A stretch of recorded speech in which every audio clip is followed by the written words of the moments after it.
এই রকম এঁচোড় বিরিয়ানি কে না পছন্দ করবে। এতটাই টেস্টি হয়, একবার না খেলে বুঝতে পারবেন না। নমস্কার বন্ধুরা, আমি রেখা ঝটপট রান্নায় আপনাদের সবাইকে স্বাগত জানাই। আবারও হাজির হয়ে গেলাম আজকের রেসিপি নিয়ে।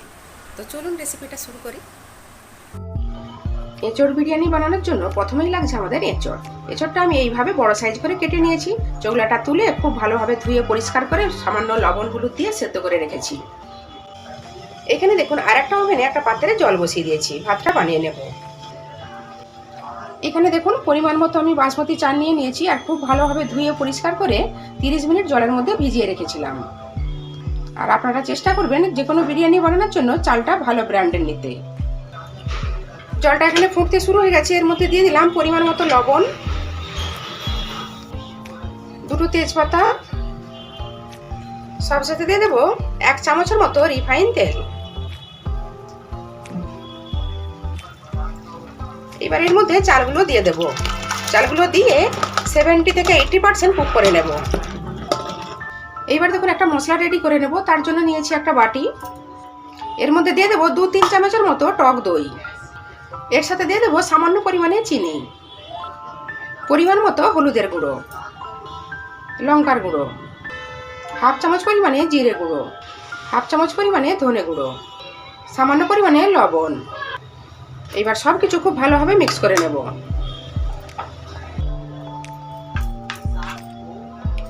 দেখুন সবকিছু খুব ভালোভাবে মিক্স করে নিয়েছি, এক সাইডে রেখে দেব। এখানে আরও একটা মশলা বানিয়ে নেব। তার জন্য গ্যাসের ওভেনটা অন করে একটা ফ্রাই প্যান বসিয়ে নিয়েছি। এর মধ্যে দিয়ে দিলাম 1/2 চামচ গোটা জিরে, 1/2 চামচ পানমৌরি, আর দেব কিছু গোটা গরম মশলা। গোটা গরম মশলার মধ্যে আছে স্টার আছে, দালচিনির টুকরো, 3টে ছোট এলাচ, একটু জায়ফলের টুকরো, একটা বড় এলাচ, কয়েকটা গোলমরিচ, কয়েকটা লবঙ্গ। এই সবগুলো লো ফ্লেমে হালকা ভেজে নেব। ভাজা হয়ে গেছে, গ্যাসের ফ্লেমটা অফ করে দিলাম। এইবার এই মশলাগুলো ঠান্ডা হতে দেব। ঠান্ডা হয়ে গেলে গুঁড়ো করে নেব। এইবার দেখুন আর একটা কড়াই বসিয়ে দিয়েছি, এর মধ্যে দিয়ে দিলাম কিছুটা পরিমাণে রিফাইন তেল। তেলটা আমাদের গরম হয়ে গেছে, এর মধ্যে এঁচোড়গুলো ভেজে নেব।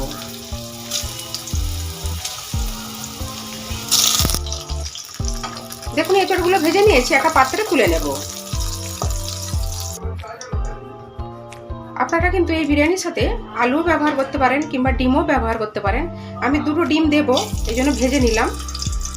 এর মধ্যে সামান্য পরিমাণে হলুদের গুঁড়ো দিয়ে দিলাম। ডিমগুলো লাল করে নেব সুন্দর করি, এই জন্য দিয়ে দিলাম।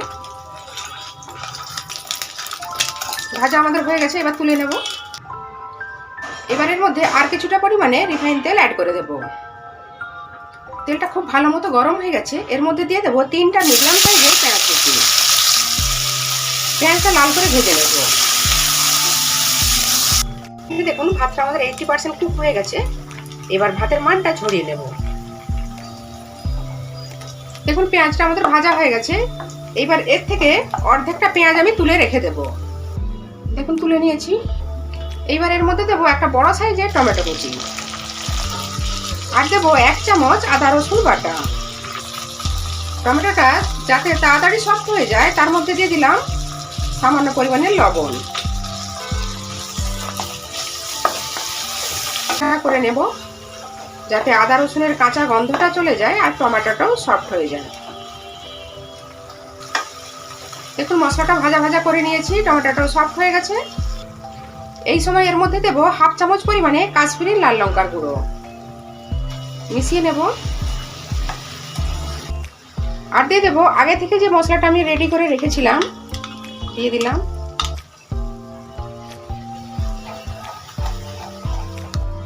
এবার সবকিছু মশলা খুব ভালোভাবে কষিয়ে নেব।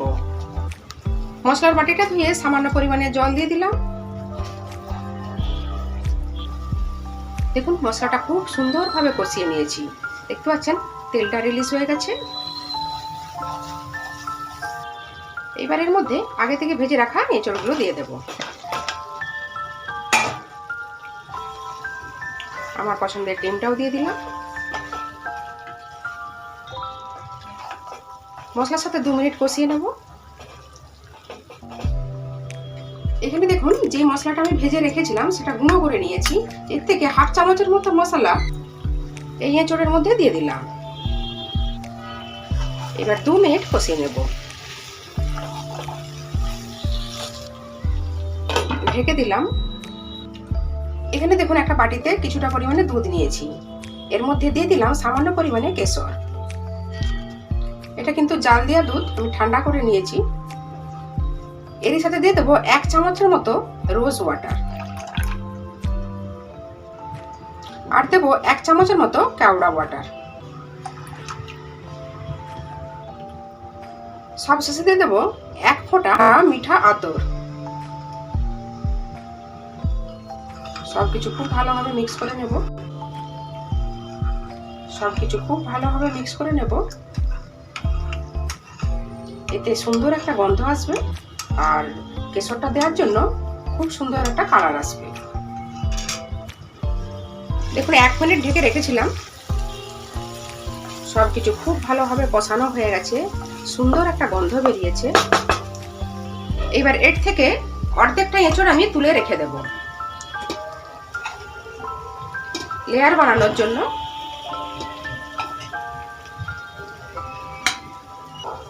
এইবার কড়াইটা সরিয়ে দিয়ে একটা তাওয়া বসিয়ে দিলাম। এর উপরে কড়াইটা দিয়ে দিলাম। এবার ভাতের লেয়ারটা বানিয়ে নেব।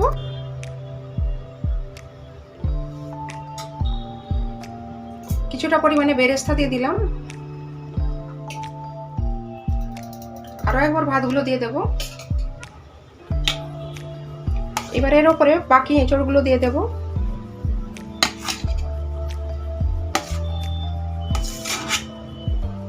কিছুটা পরিমাণে মশলা দিয়ে দিলাম। এবার এর উপরে বাকি ভাতগুলো দিয়ে দিলাম।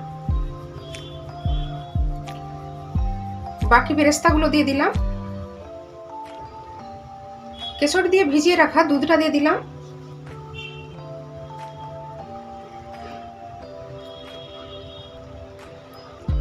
এক চামচের মতো ঘি দিয়ে দিলাম উপর থেকে। আর দেবো সামান্য পরিমাণে রেড ফুড কালার। এটা পুরোপুরি অপশনাল, আপনারা চাইলে দিতেও পারেন, না হলে নাও পারেন, কোনো সমস্যা নেই। আমি দেখতে ভালো লাগার জন্য দিলাম। লো ফ্লেমে হতে দেব। কড়াইয়ের ছিদ্রটা একটা লবঙ্গ দিয়ে আটকে দিলাম। দেখুন 10 মিনিট আমাদের হয়ে গেছে। গ্যাসের ফ্লেমটা অফ করে দিলাম। আরো 10 মিনিট রেস্টে রেখে দেব, তারপর আপনাদের সার্ভ করে দেখাচ্ছি। দেখুন 10 মিনিট আমাদের হয়ে গেছে। হালকা হাতে মিশিয়ে নেব।